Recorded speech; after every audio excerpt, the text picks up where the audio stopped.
प्राणी ऐसा है जो अपने से ज्यादा अपने बच्चे की चिंता करता है। ये केवल मानव में नहीं बल्कि पशुओं में, पंछियों में, सभी जगह जाना जाता है। और वो केवल मां है।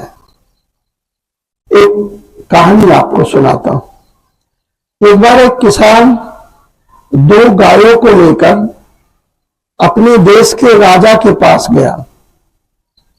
गाय दोनों देखने में बिल्कुल बराबर।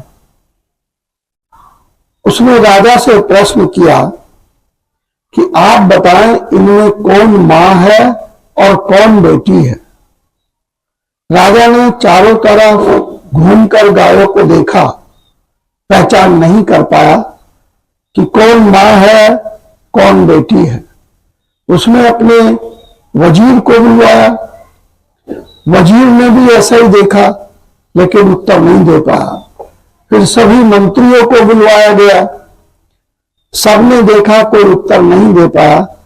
तो कहा गया अगर इसका जवाब नहीं मिला तो हम कल आपको सजा देंगे।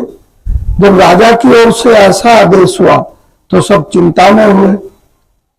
वजीर जब अपने घर पहुंचा तो वजीर की पत्नी ने कहा आज इतनी चिंता में क्यों हो।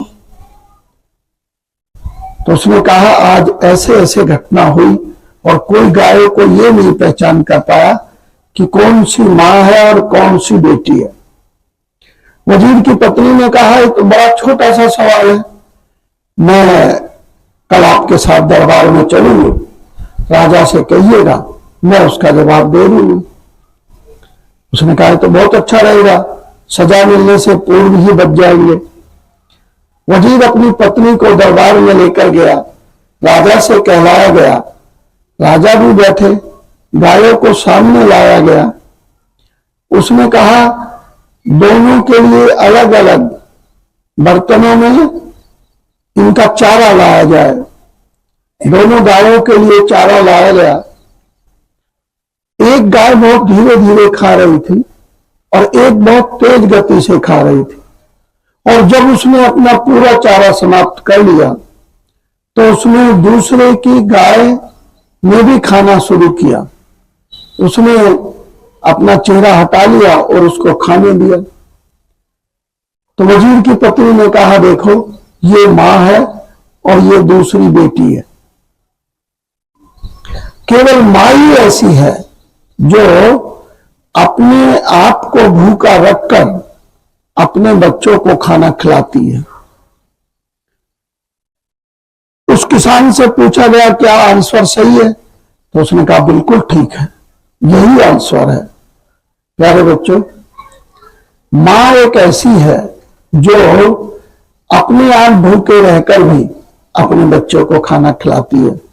इसलिए हमें सदा अपनी मां का सम्मान करना चाहिए।